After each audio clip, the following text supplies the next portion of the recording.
Welcome, everyone, to another episode of HR and Payroll 2.0. I'm Pete Tiliakis, and as always, I'm joined by the legendary Julie Fernandez. Welcome, Julie. Thanks, Pete. Great to be here again. It's a nice, bright summertime season. It's hot. What do you got for us today? Yeah, I got a guess, and I'm so excited about this one. This is a payroll executive, and global payroll professional, really, that I personally love collaborating with, talking to, and I'm excited about what she's doing. So, everyone, welcome Norma Delgado. Welcome, Norma. Hi, Pete. Hi, Julie. Super excited to be here today. Woo! Yes, Welcome. how are you?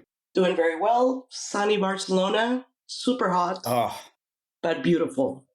I'm so jealous. I love Spain. I don't think it's a secret. I went last November and spent a couple weeks there, and yeah, there's nothing not to like about Spain. I'll tell you, it's the best.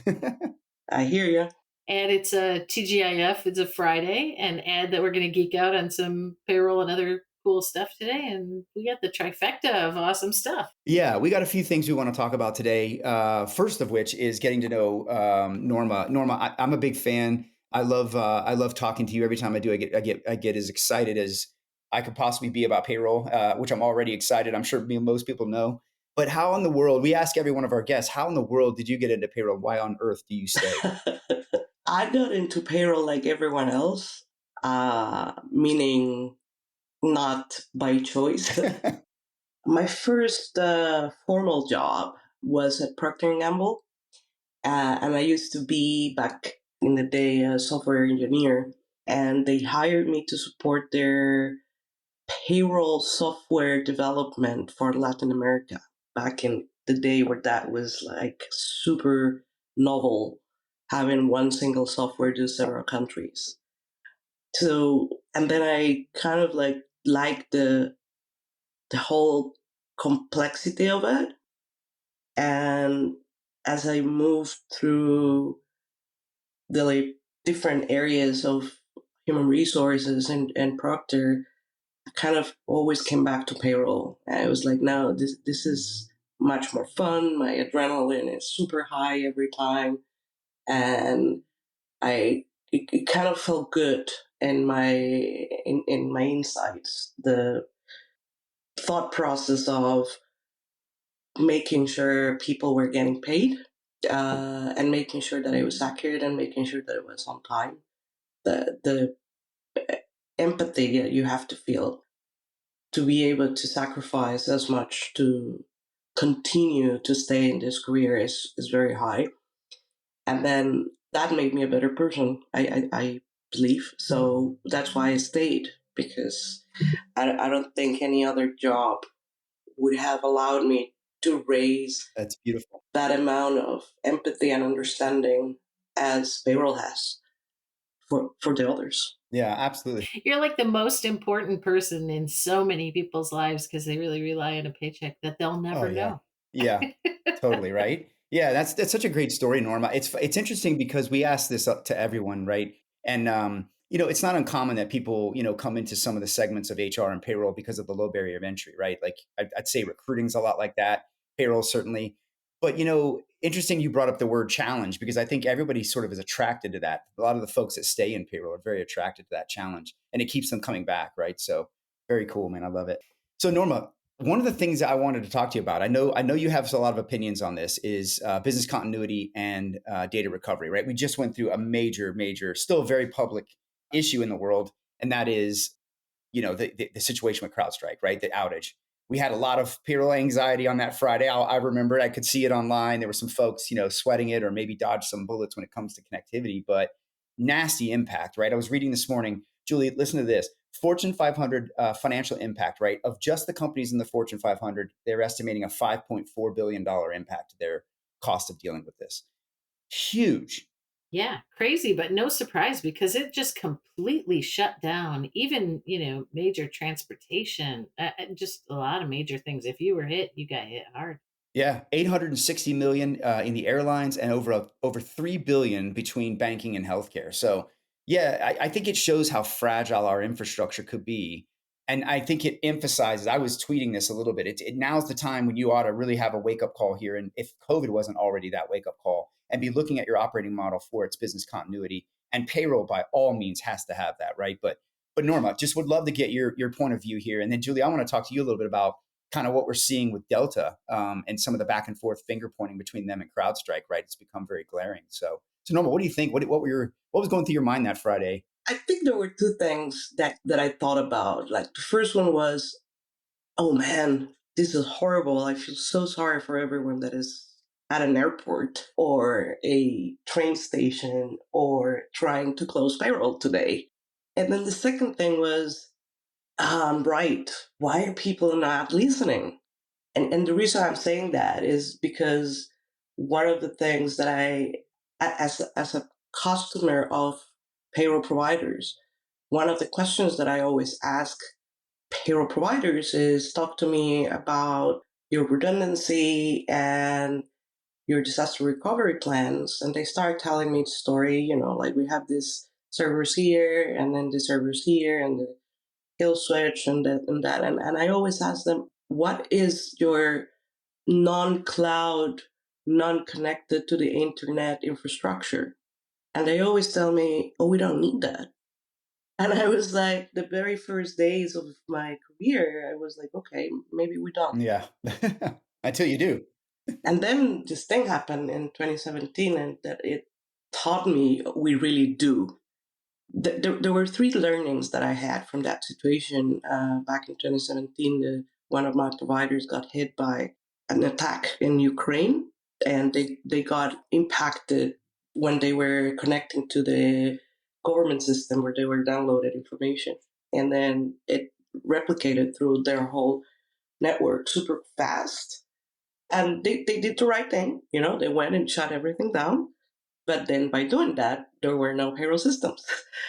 And it took quite an amount of time to recover.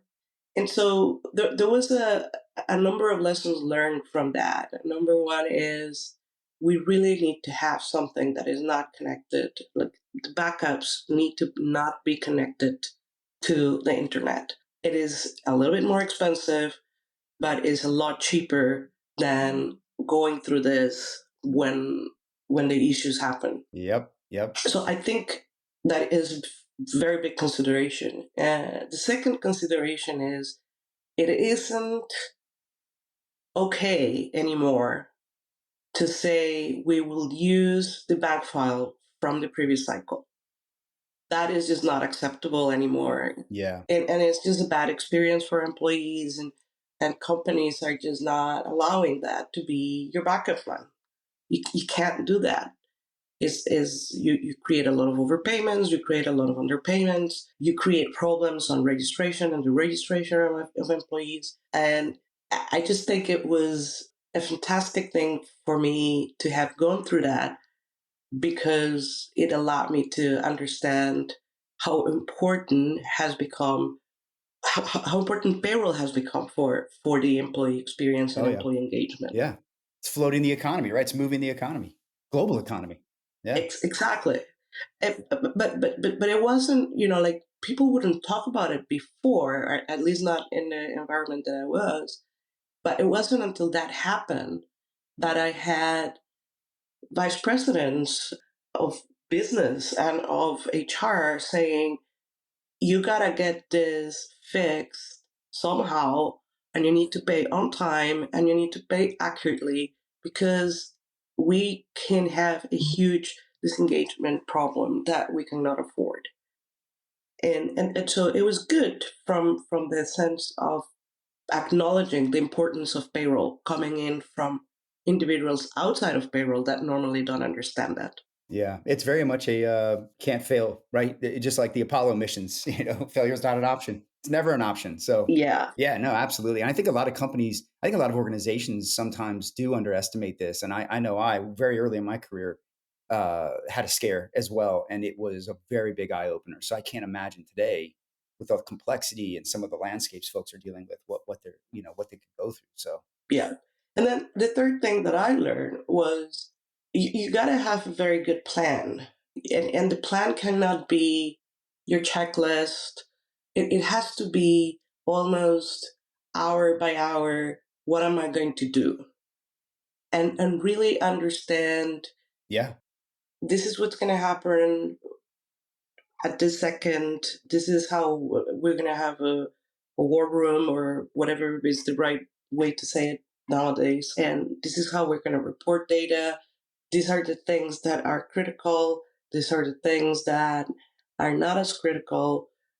That prioritization needs to already exist. Otherwise, you're going to lose a lot of time trying to figure that out while you're fixing the problem. So Yep. your plan really needs to be in place, and it really needs Yeah. to go through every single thing that happens. It's not just the payroll run.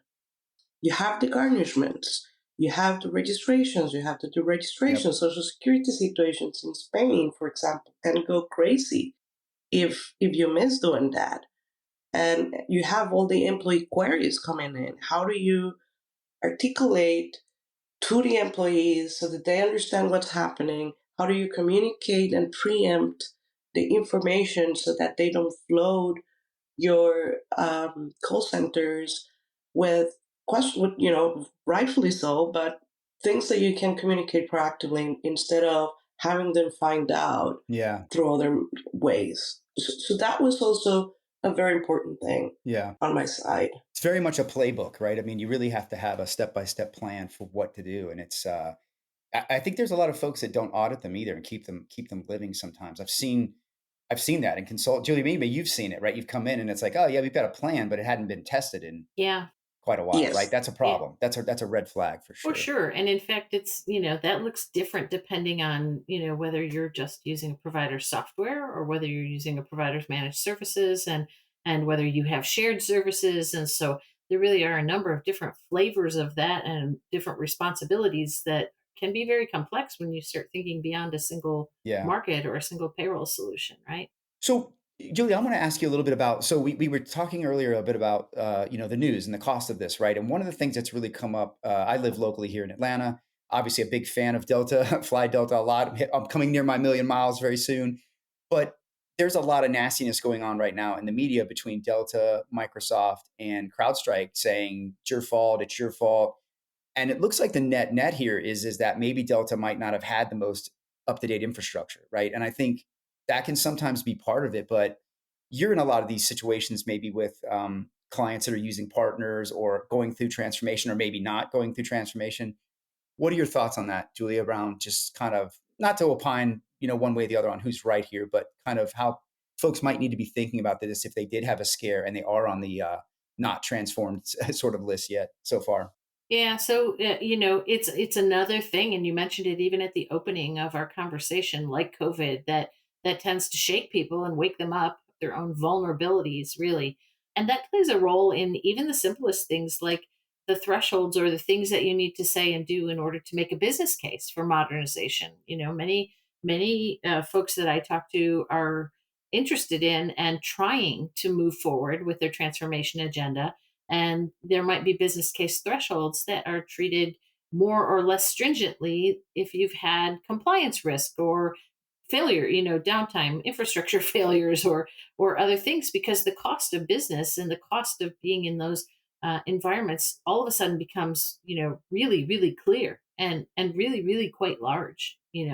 And so, that's something that I see usually as an outtake of a big systematic Yeah. issue like this is, an openness inside of some organizations to be able to point to these types of costs as failures, and cost of doing business that are really true. They materialize, and you mentioned the numbers; they're ginormous, right? Yeah. Just big measures and big numbers. Yeah, and those are just estimates. I mean, who knows the reality of what it might be, and the effect on customers, and the effect on. I mean, there's such a domino effect there, right? It's scary. And I do like, some of those get loud. Some certain stories sometimes get very loud, Yeah, especially in, I'm also in the Delta Hub. So no surprise that, that gets loud in a market. It was kind of like when we had the UKG ransomware issue, right? yeah, There's somebody is going to be at the spear of, the noise about what has happened. And it's seldom, that there's a lot of contributing factors at play that result in, the downtime. And so, of course, there's finger pointing, and people are trying to figure out what and how, but it's usually not just a one sided thing. There's usually a number of factors, and that's oh why it doesn't sure, affect everybody equally, right? yeah, no, and you're right, and a lot of folks are a little further down the path on maturity when it comes to their technology, and I think there's a lot to be said about the modernization and resiliency of that. So And even then, it could be which vendor you've used, right? So exactly. that was something that was stated in the, when the UKG thing, came up, which is, don't gloat if you happen to be a competitor because it can happen to anybody. And Yes. it's a reflection on the community wide, bit of solutions. And so it might feel great or absolutely terrifying and horrible. Hey, we're the payroll baddies, and our mission is to make payroll fun and relatable. and call out industry when we hear it. You gotta call it out, you gotta call it like you see it. But we also gotta shine a light on all those unsung payroll heroes out there, making sure we get paid. Yeah, those are the real payroll baddies out there, and we love sharing their stories and showing them love. With gold chain and everything, baby. By the way, SAP is the best payroll out there, and if you don't like it, Get out. At the moment, but it's really, it's not like any particular breach. Even the breaches are the Yes. same. It's not like you're the only guy who's ever had a breach. Yeah. Everybody is susceptible to these Right. things. Right. I Right. think this cloud strike thing is a very particular situation, and I'm not quite sure the infrastructure of any company would have been able to make it any better. So I'm not. I don't know how much you guys know of exactly what happened, but CloudStrike works with something that is called Falcon, and this is an endpoint detection and response product. Yep. And what that product does is that it identifies malware and cyber attack. So when they were updating it, this agent runs at a low level, which Yep. basically means it kind of loads when Windows is starting up. So the real problem here is that in order for the fix that was put out super fast for the issue, you had to manually restart all the computers because you couldn't restart them any other way. So really where the infrastructure question comes in is yes, there are some Yeah. ways using virtual machines or other types of cloud enabled infrastructure that might allow you to do this faster. But in reality is you still needed to restart them, whatever was impacted by it. Yeah, that's a perfect or a perfect explanation, Norma. I was studying it a little bit this week, and you're exactly right. And it's going to be interesting to see, as what we learn later on, right, about who kind of blamed who and what. But you're absolutely right. I don't know that entirely infrastructure could have prevented it for some customers. It seems that way what we're reading, but sounds like it was exacerbated for those that might have been in a more antiquated environment. I think it might also shine a light on the opportunity, right? So in our organization, my machine was personally affected for that day, Yep. and the fix required a one-on-one call, right, with an IT help desk person, that also had to serve up some specific, access codes to get in and make that manual fix. And I'm sure if they had to do that, times however many employees, Right. is there not an AI, an opportunity when we think about robotic process automation or AI or something? And I just thought if they have to sit on the phone with every single one of our employees, like I don't know that they were all affected, but there's got to be ways to do that and still be able to serve up that personal Yeah. laptop number, right? Or the personalized drive information needed for that like self a help. like a self-healing support. We've seen Yeah, yeah. self-healing data and things like that. So yeah, It was like a mail merge, right? Only yeah, in a new 2024 way. right, right. So in most cases, I don't know in most, but in a lot of the cases, Windows would have fixed it on its own after rebooting. Unfortunately, there were also a significant amount of cases where the rebooting need to happen in safe mode, Yeah, and then you had to go in and delete the stuff that was wrong, and that's when the whole problem happened. Especially if companies had encrypted hard drives, a lot of them do. So that was a whole bunch of problems. But again, yep, had they been on cloud hosts, they still would have had to do a rollback. Yeah. exactly. Thanks Yeah, for saying that, Norma. yeah, Yep. yeah. It's you can't just say, you had old technology, right? Yeah. It's not No, that it's not. simple. It's not. That's the point, right? It's not. You're making a great point. It's not entirely that. So you had to do the rollback, or you had to detach the system disk volume, and so it isn't as simple as people are trying to make it. Either way, now about whether with AI or some automated processing, again, this particular issue is very interesting because it's so early in the loading system, in the Windows loading process, that your AI wouldn't even be working at that point. Anything, I guess, connected to the infrastructure is not going to be working, right? That's true. Thanks for killing my loophole or my great Yeah, shiny yeah. That's a idea. great point. All right. Well, there we go. Yeah. Our use case just went out the Let's just window. say Yeah. All right. I don't hold any patents for an obvious reason, I think. Yeah. Well, maybe have some on-prem AI that could run. You could do that possibly. Private cloud AI. But I do think there are things that need to be considered, right? Like Yeah. we need to think about how do we make recovery faster and Yeah. sustainable, and we need to think about how do we reduce risks for all of these things are learning episodes. We can Yep. make them as difficult as we want. We can be as enraged as we want to be, but at the end of the day, it's really a crucible moment for all of us right now Yeah. to think about, okay, what do we need to do first to make the recovery faster and sustainable? Second, to reduce the risk of future events. How are we working with our IT teams? How are we having that relationship?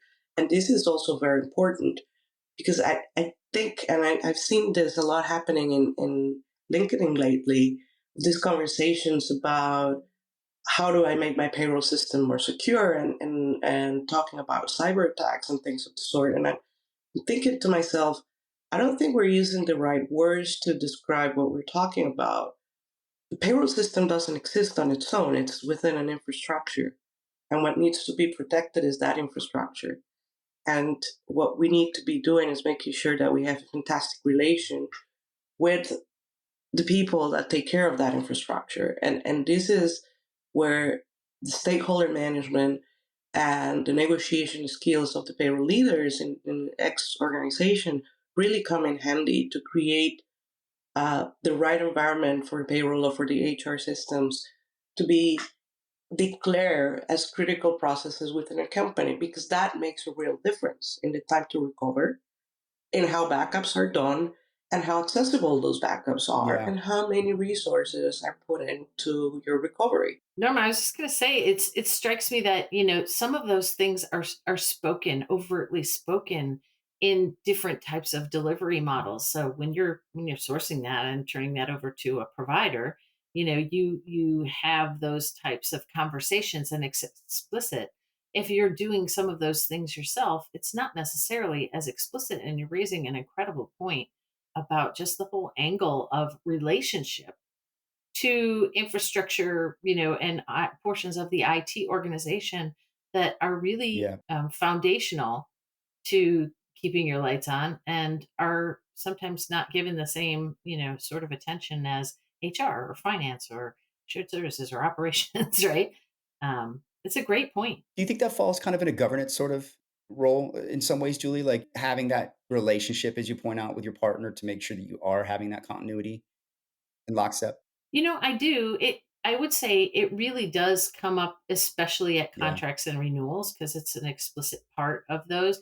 But it always makes me think of the fact that, a lot of folks are just using software and they're doing the delivery themselves. And in those cases, it may not Yeah. come up at Yeah. all, right? Or it might be overlooked, and as Norma's pointing out, it makes an incredible amount of difference, for you to be tagged, or for payroll to be tagged for is a critical system that needs to be recovered, versus maybe not on the radar, because many other HR systems wouldn't might not get Yeah. that tag, right? And Julie, to your point, there's this, when you're using a provider, yes, it is in a contract, but there are the parts that you have on your side as a customer. Yes. Maybe you're using an SFTP, or you're using some other way of integrations that some part of it is on your side. Maybe you're using even, less complex things that sometimes I dread to think about, but we do. We all know that Right. email is somewhere around, and other Let's ways of pretend. sending data is there. So, so all of Yeah. those things are on your side as well. So making sure that you Yeah. Yeah. understand the inventory of technology that you're using, even if you're using a vendor to do the calculations, how do you get that data to the vendor also starts becoming extremely That's critical. right. So I think I think that independently of the delivery model that you're using, the thought process and the steps to follow are more or less the same, in a very high level way of thinking. Like as you go down into the details, yeah, it starts differing That's because, right. of That's right. course, the backups are not done by you; they're done by your provider, of things of the sort. But at the very high level, you still need to make sure. Okay, what are the tools that I'm using? How are those tools being protected? Where are they stored? How is their storage being protected? Like there is an internal process that happens even when you are having providers. So Yeah, don't put too much emphasis, right, on it being less of a concern yeah, just because someone else is doing parts of it. It's all interrelated, right? Yeah. That's where the testing comes in. I think yeah, I think there's a lot of underestimation when it comes to testing these things, and the testing isn't often rigorous. Or there's this idea, oh, it won't happen, and we'll worry about it next year, and then bam, you have something happen. So test the hell out of it, like it's real life. It's my experience anyway. Yeah, and just imagine even I mean like Norma, I know you're living this, right? yeah, Even as folks start to take a position, a stance and think about moving from SFTPs to APIs, right?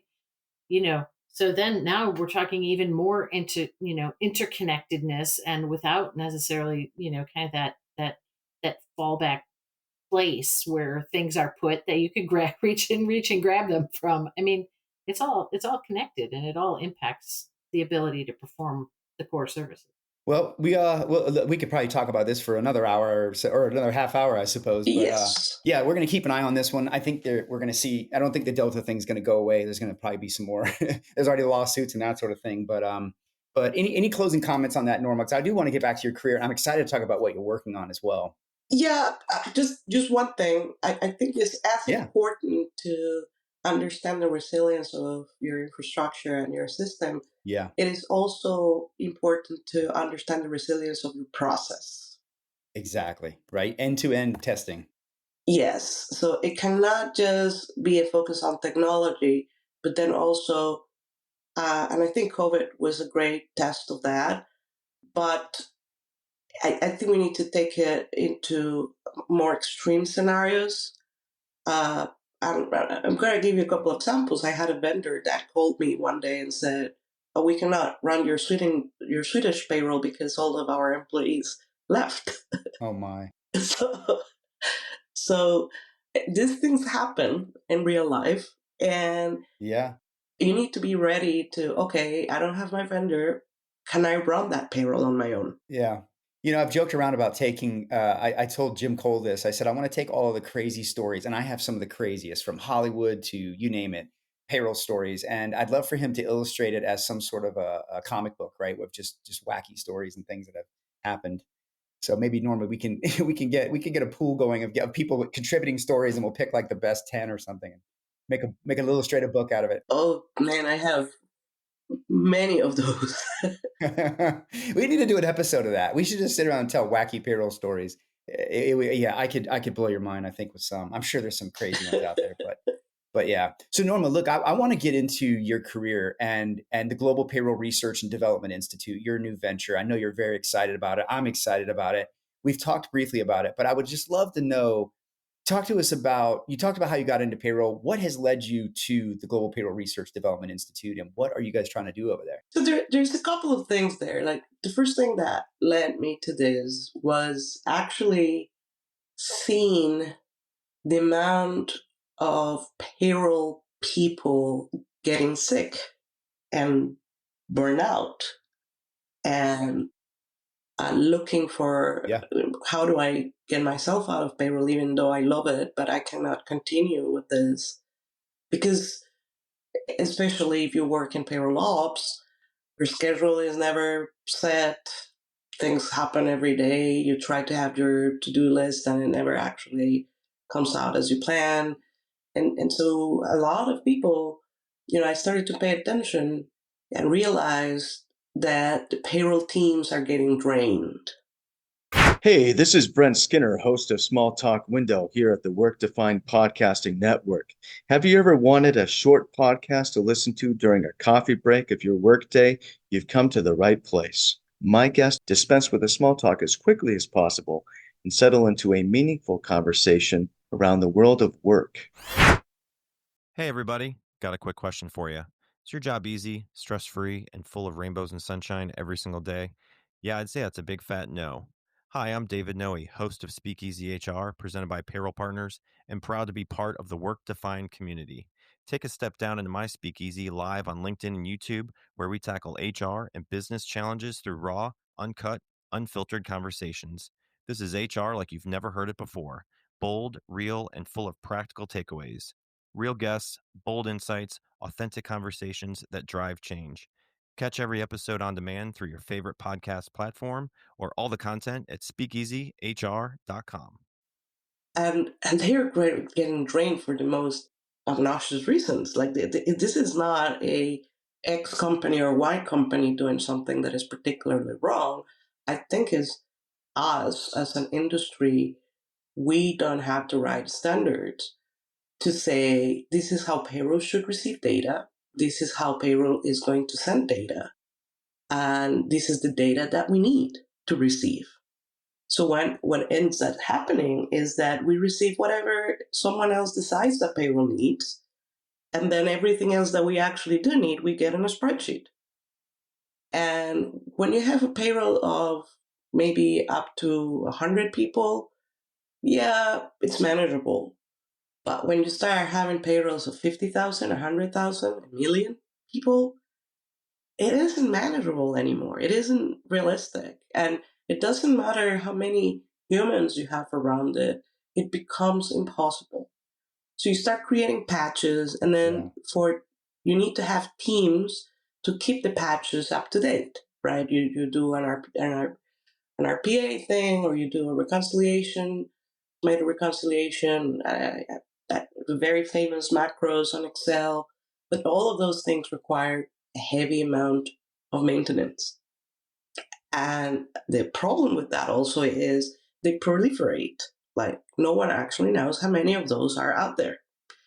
So it becomes very difficult for leaders to have governance over what's happening, especially if you have a lot of countries under your purview, or you're a global director or vice president. It just becomes impossible. And so the idea that came to mind was, how do we put a stand on this? Like, accounting has standards around it. This is how accounting should be done, and that's it. And even HR has standards on these are the things that are going to Right. be on the HRMS, and this is what HR is, and what are the processes that we are going to be taking care of within the HR scope. But payroll, it's kind of this middle child between finance and HR, and our job we're so focused on getting the payroll out. I think, like, our biggest and most important mission in the world is pay people accurately and on time. That's it. And so we don't stop to think, how can I actually pay accurately and on time better, faster, easier? And this is the part where I decided, you know what, I'm going to take that break, and I'm going to stop, and I'm going to start to think. Because you cannot keep on doing the same thing and expecting a different result. And I read a lot about systems and transformations here and there. But at the end of the day, the same thing happens time after time after time. HR decides to have an HRMS. The HRMS has a global data model. They don't keep all the local fields that are required for payroll. Something pops up as a spreadsheet, a form, a whatever that is sent to payroll with the local fields, and then we start having all the mess because it gets out of control as volume starts increasing. Yeah, the scale, absolutely. You touched on a lot there, though. Sorry, go ahead. Go ahead. No, please. Yeah, I was gonna say, Julie, when I had my same moment here, I was chuckling inside when Norma, when you said about HR and payroll, or payroll being a middle child of HR and finance. It's like they're co-parenting, co-parenting, Yeah. co-parenting payroll, right? But you're right. It's like so many of the themes that you just touched on actually came out. I think, Julie, you might agree, in the That's Payroll right. Profession Confidence Index we did, where there's this, it's odd, it's almost like the Olympics, right? Like we've got all these amazing athletes, but imagine if we sent them over there without the most advanced tools and whatever the techniques and technologies and advanced trainings and nutrition or whatever it is to fuel them at the Olympics, right? They wouldn't be able to perform at their best. But yet we do the same thing to payroll. We say, hey, go and be athletes at this thing, but we're going to ask you to do it without any of the best resources to actually bring out the best of you, right? So That's because it's so much easier to slip the steroid injection, yeah, the yeah, patches, as Norma was describing, no, right? And yeah, and get the performance that you need in that moment, and it's really not a yeah. fix at all. I also think not just payroll being misunderstood by the organization. I think sometimes global payroll is misunderstood by payroll practitioners that haven't worked in that environment, right? I think Oh, there's this totally, underestimation that, totally. oh, it's just going to be like this country or that country. And as Norma, as you're pointing out, it can get really nasty really fast as it scales. With all due respect, this is one of the, Yeah, I think for me, it's even more dangerous is when you have these payroll yeah, professionals that maybe you only know. They are not global payroll professionals. They are payroll professionals mostly used to one country. And I'm not going to go into names so that I don't cause any friction. But then they start assuming, as you said, it's got to be like. And no, it's never going to be like. It just isn't. yeah, and and you can try to apply methodologies that will work here and there to other countries, and it's just not going to work. And this is a very common issue as well. and yeah, and for me it's even more dangerous because when you're working with people that at least are capable of accepting, I don't know payroll and I am willing to be guided, it's a lot easier than when you have to work with people that think they know payroll and you're trying to convince them that what they know is limited to maybe one place and it is not yeah. going to be the same everywhere else. Right, right. So what's the answer to this, Norma? I mean, what do you guys? What's the goal over at the Global Payroll Research and Development Institute? Or what's the mission that you guys are on? So the mission that we're on right now is creating an ISO for payroll. Nice. Okay.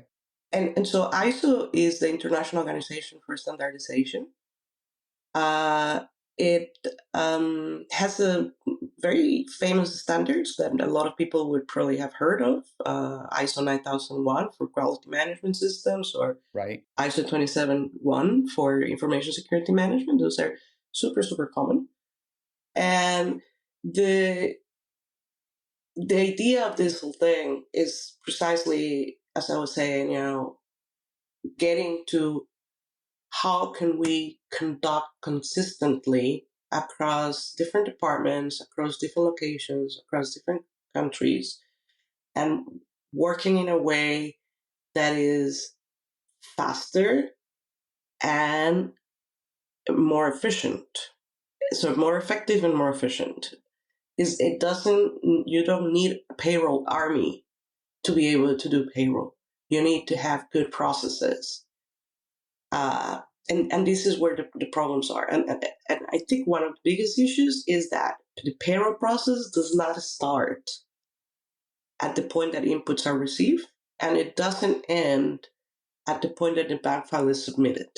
And this is the first mistake that we make. That's a great point. Payroll processes start from the time an individual is hired into a company. Yeah, you're right. And they don't end until that payroll was effectively reconciled within the ledger of an organization. And until we understand that there is a full connectivity of the processes, we're never going to be able to get it right, because the systems need to, the data that is in the systems, they need to flow appropriately to be able to do this correctly. So your goal is to get an ISO specifically for the payroll Yes. process, payroll industry, and hopes that organizations, because right now I think a lot of your service providers are doing the 27, Yes. is it 27001 Yes. protection of data and that sort of thing. And there are Yes. payroll and HR service providers that have that. All of them do. Most of them, or should. If you're hiring them, they should. But would that then create that where you would be able to, you would want organizations privately, publicly to be coming on and becoming certified, if you will, Yes. ISO qualified. Okay. So what does that take? Like how on earth do you do that? You petition them? Oh Yeah, God, what do you it's gonna take Yeah, right? it's gonna take my soul, basically.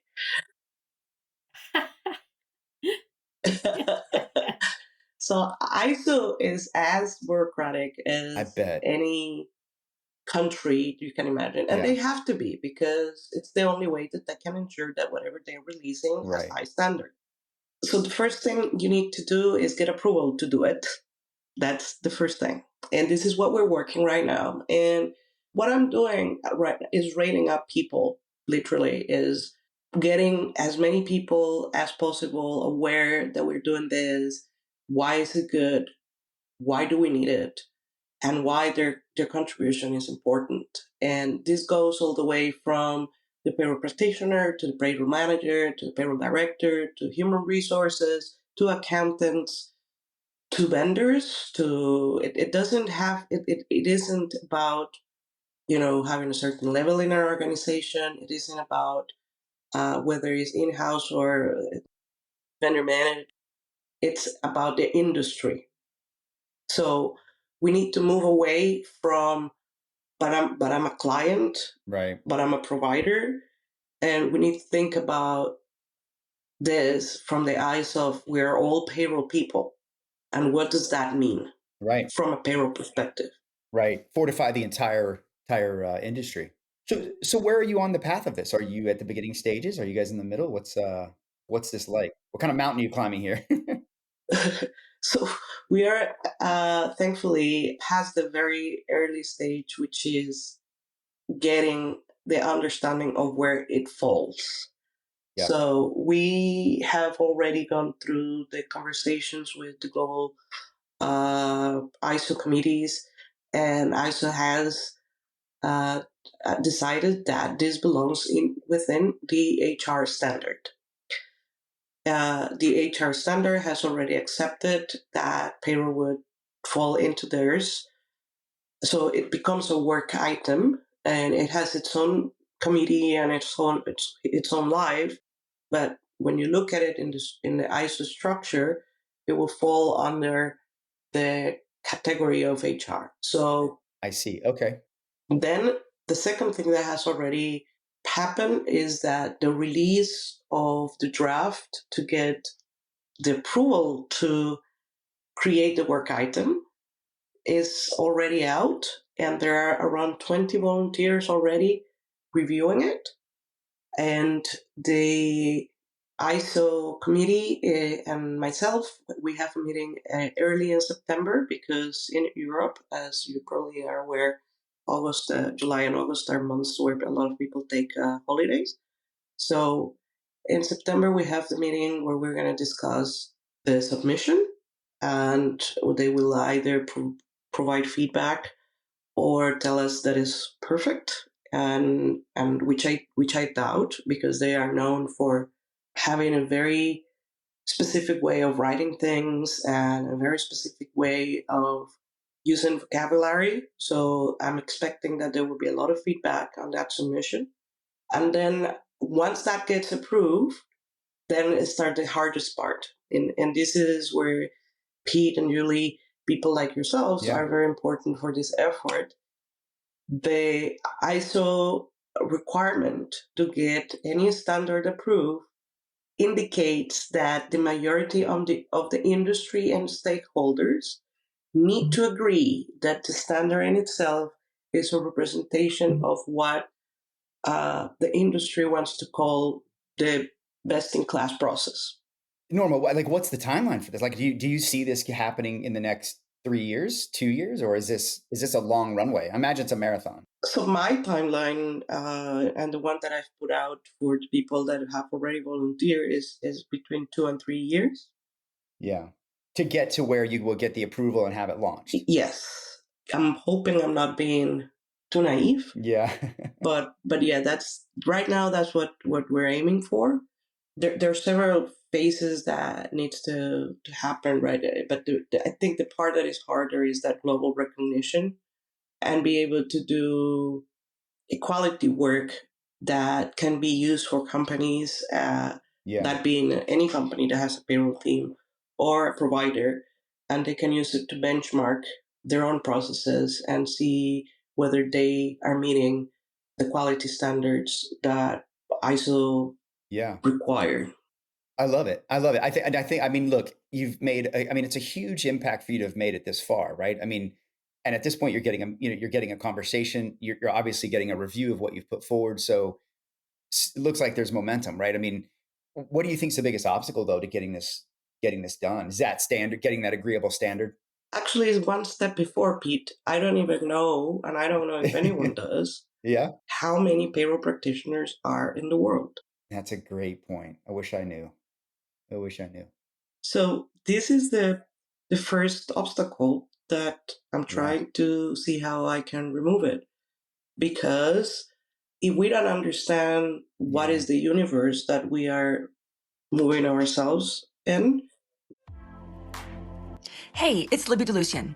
If you're sick of business advice that sounds cute but doesn't actually move the needle forward, this one's for you. The Libby DeLucian podcast is where we go one layer deep. No gurus, no glitter, just straight up unfiltered talk about scaling a business, running a household, and holding on to your sanity in the middle of the chaos. If you're the bottleneck in your business or in your own life, I'll show you how to fix it. Simple, tactical, and one layer deep every time. Let's go. Visit libbyd.com and check out our podcast today.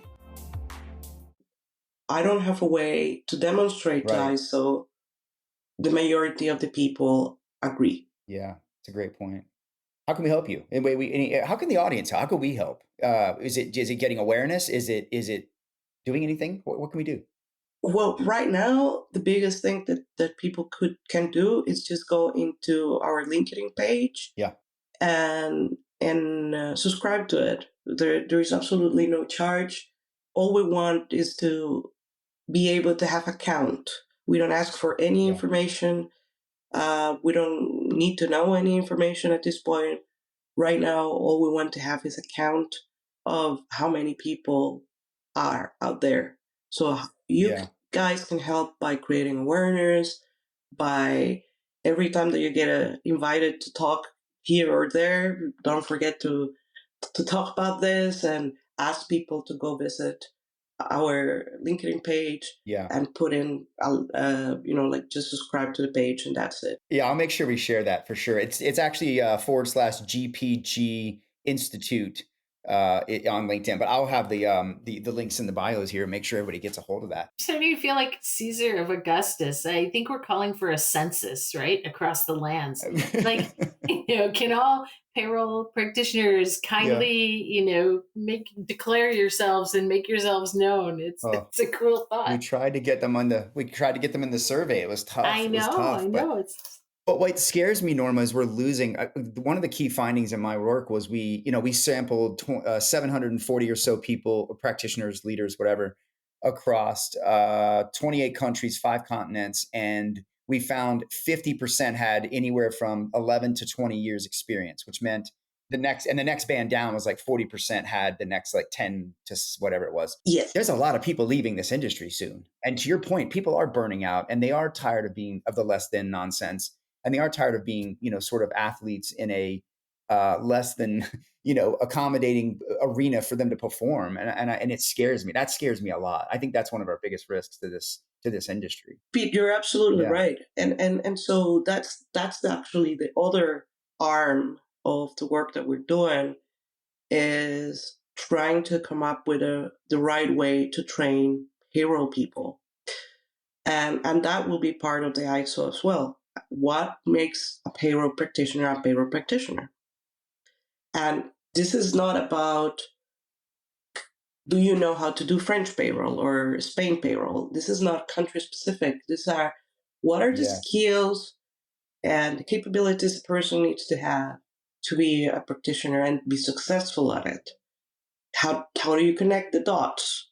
How do you understand the process? How do you understand the concepts? How do you understand technology? How do you understand those processes that are around you? Stakeholder management, negotiation skills, influencing.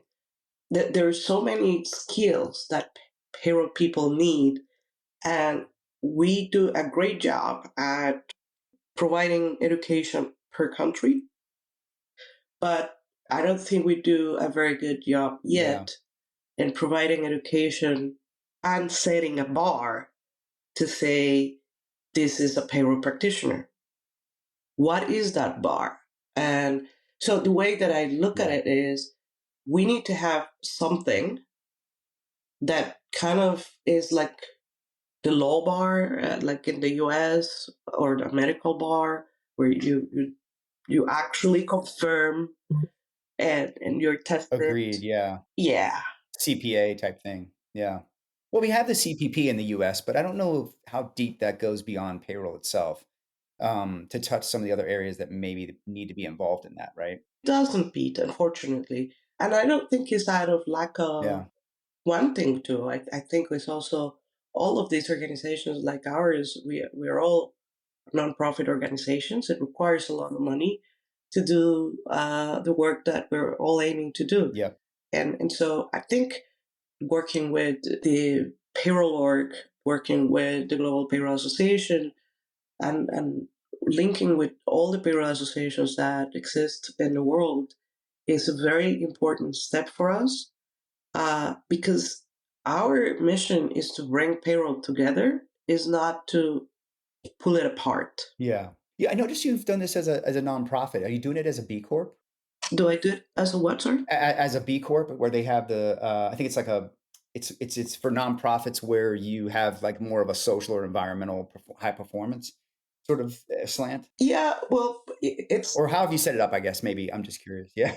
yeah, it's registered here in Spain. Okay. So in Spain, it's just registered like that, Yeah. like a nonprofit organization. I don't receive money from any vendor. I don't do advertisement. I Yeah. don't do endorsements from the organization per se, right? I think that's important, right? Because I think it sends the message that you are focused on the industry, right, versus necessarily profiting Oh purely yes, off, yes. the circumstance. But and I apologize, I don't know the difference between B corps and A corps and all that. I just think I remember B corps being nonprofit that are sort of socially slanted, and in some ways, I feel like this is right. You're really championing an industry, and I think in a lot of ways protecting it, right? I think that I don't know if that's the theme that folks are thinking about with payroll right now. We need to be protecting this industry, and I love what you're doing. No, but we have had a number of guests, right? And I do believe there's an element of just connecting the Yeah, dots and networking. And I feel like within the space, we're good. There's a community that actually does talk to each other and reach out to each other, and yeah, Norma's very much a part of it. But our Australian folks in the episode on Australian Workers Council. yeah. Kieran, have you met them over at the Australian Workforce Council, Norma? They're working on a similar thing for the country of Australia. I have not, so I would actually love an introduction. Yeah, Yeah. I need to get you connected. Yeah, yeah. Yes. So, I think that's an area too where just, we have one conversation and it clearly touches a tangential effort by another group and just just coming together, can make a lot of difference. You're on a very similar mission. I mean, obviously, theirs is very oriented towards Australia, but I think that this is great, though. Like, I want to see more of this. I want to see more of. And Norma, I know one of the other things that I think is somewhat controversial is, you have a point of view, I think, on your goals, right, on the GPG around integrating payroll into the C-suite. And I'd love to hear your philosophy on that. I'm kind of on the fence a little bit about. I think we've debated that here, Julia, a little bit on the show with Kieran and others. But Norma, tell me what your point of view is on that. Yeah. So And you know what I just want to add before you start.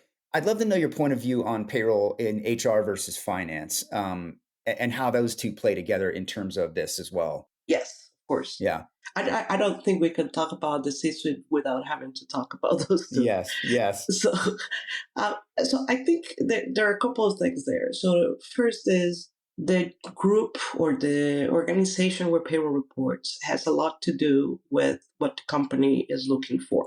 But when I look at payroll providers, and I was having this discussion a few months ago with the Nayamo folks, and I was challenging them as the name of your payroll operations global leader is not the chief payroll officer.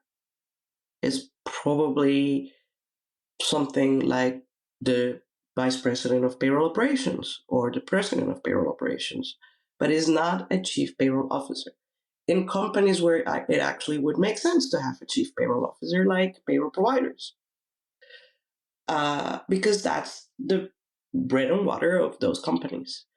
Now, in companies where you obviously payroll is not your business, then it's arguably what the strategy of the company is and where payroll fits into that strategy. And so it's been discussed things like if the employee experience is very important, then it makes sense to be as part of HR. But if controllership and risk management, data security, confidentiality, compliance is more important, then it makes sense to be part of finance. And then I have this view of, I think for payroll, all of those are important. And this is where I believe payroll should be an independent function, because I don't think we can choose whether the employee experience or risk management or compliance are more important. I think for us, Yeah. all of them are as important. And they are very specifically important. So when we talk about compliance, we're talking about payroll compliance. We're not talking about the same compliance that a finance team has for the overall company. So let's say you work for a pharmaceutical company, your compliance team is going to be looking at things that are a lot more, science related with your labs and how are you keeping your things secure and how are you meeting all the standards around your experiments and vaccine creation and medicine creation. Payroll is not going to be the priority for that compliance team. And this is where my point of view is, instead of trying to choose where your resources go, just make payroll a function in itself. But there is the other part of this is what we need, but there is also the part of what companies need. And I think that's rather more important, and where we can add a lot more value to organizations when they actually allow us to have that seat at the table. And that's around things like we can tell you specifically which benefits are being used more than others. We can tell you specifically what day of the week you have more absenteeism. And we can tell you specifically which times of the years you have more new hires or you have more terminations, and work with your FP&A teams to make better budgets, work with your accounting teams doing accounting efficiently. Make sure that we're working with your finance people to create the right budgeting and the right financial reporting. And so all of those things are actually linked, but also for HR, increasingly, I'm hearing from customers and from my own experience and from peers that payroll is more and more becoming the source of truth. And that's a very dangerous situation. And so, if that is the case, it is more and more obvious that the need of understanding the payroll data and what it can bring to the C suite to take decisions that are data based and that are accurate Yep. Yep. is more Yeah. Yeah. clear to me. And in my opinion, it makes it more clear to me that a chief payroll officer is needed. Yeah.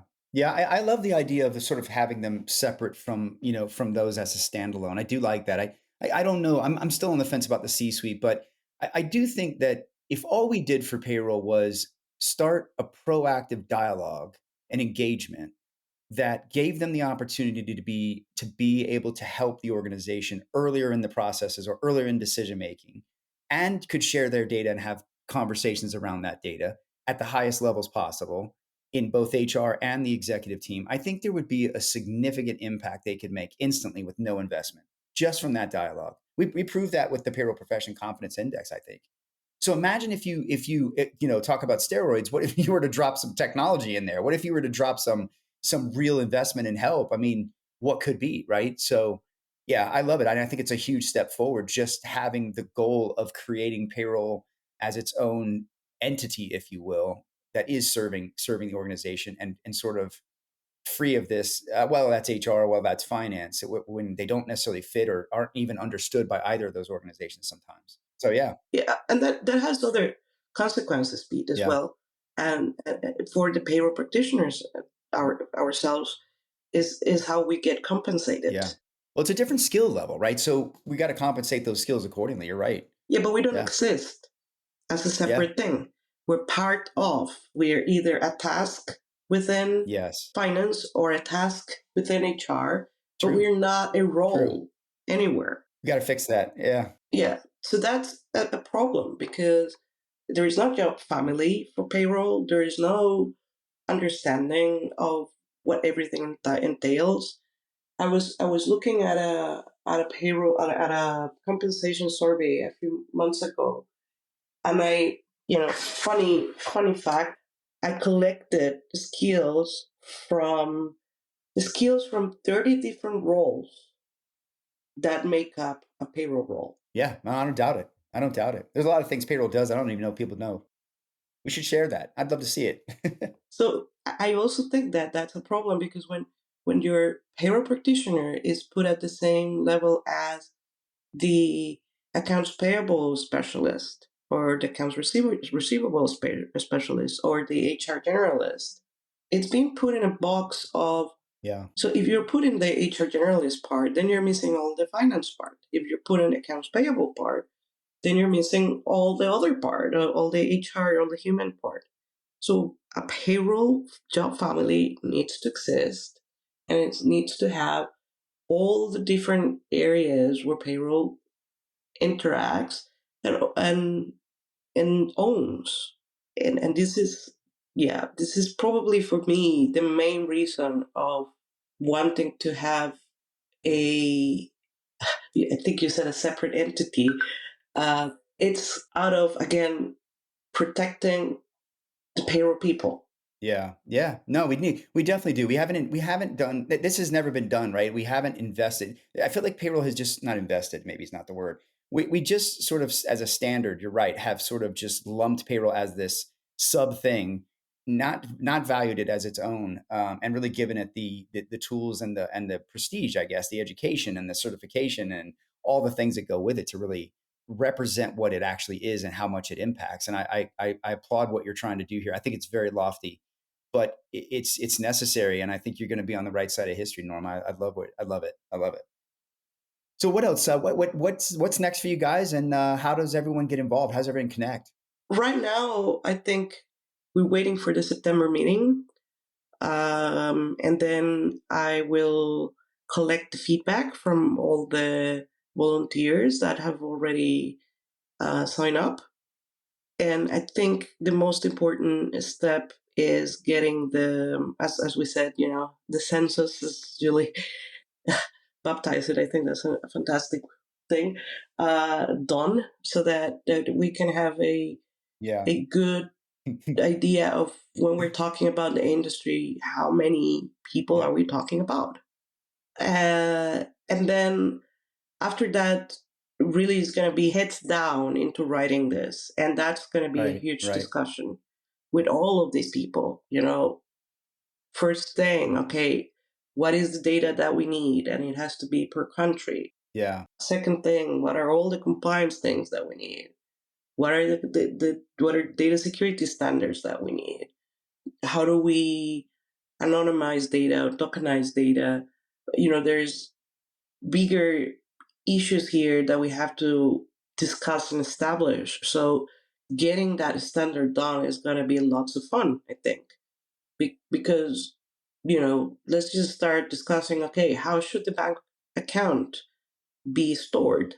Yeah. It's little things, right? Yeah, it's little things, but these are little things that are going to create very interesting debate, and that I think are going to help us Right. all learn a lot from those debates. And then there is the second thing: how do we get measured? I always have this conversation with people about making a differentiation between a pay error and a payroll error. Right. Right. So this is another thing. What is a good SLA? What is a good OKR? What is a good KPI? Whatever you want to call it. What are the right benchmarks that we should have? So all of those things are the things that we want to put in there. Yeah, very good. Well, look, I'm again really proud of what you're doing. I applaud you. I know it's lofty, and we're going to do everything we can to help spread the word here and get everyone over to you. So, tell me your website. Make sure we've got. I'll share your LinkedIn. I'll share your website. I think it's payrollgeeks.world. Am I right? That's correct. Yeah, payrollgeeks.world. Check that out. How do they get involved in the census? Is that just simply by connecting on LinkedIn, or are you doing that another way? No, right now we're just doing it very simple through LinkedIn. Okay. We wanted to do a little survey to just collect the data that way, but then a number of things came up, like Yeah. people may not be allowed to disclose where they work at or things like that. So it's easier if we do it in a simpler way, where they already have their security that they need to Yeah. have in terms of disclosing things, and we don't have to worry too much about the data that we have of people either. Very good. Yeah, protect it, right? You gotta gotta keep it safe. Yes. So no, this is great, Norma. Thank you so much for coming on, and we are going to make sure we share these. And everyone, please go out and let's support what Norma's doing. And I will be doing everything I can to share it for you, Norma. I appreciate you, Julie. What you got going on? Anything special? I know you got your survey still running around. We'll share, but what else is going on for you? Yeah, I'm going to be in New York City here, Oh, not next week, but early the 19th, 20th, cool. 21st ish. So Okay. excited. It's for kind of a mix of some provider and some client and prospect type conversations. And so I'm always happy to mention those just in case folks are in that area and want to make sure that we get a chance to meet face to face Yeah. while we're there. And tech season or fall tech season is coming up. We're going to be on the road. Oh, yeah, it's coming. And then we'll both have a list a mile long, right? Yes, we'll be everywhere. So be sure and catch That's up. right. HR Tech, Rising, I'm sure. What else? A bunch of others. The So Shared Services and Outsourcing Week in Houston. yes, yeah. And then there's another one coming to Atlanta in November, but we'll talk about that when November comes Oh, closer. cool. Well, awesome, awesome. Well, Norma, thank you again so much. Congratulations on the progress, and we will talk to everyone soon. Take care. Thanks, everyone. Thank you guys. Bye bye.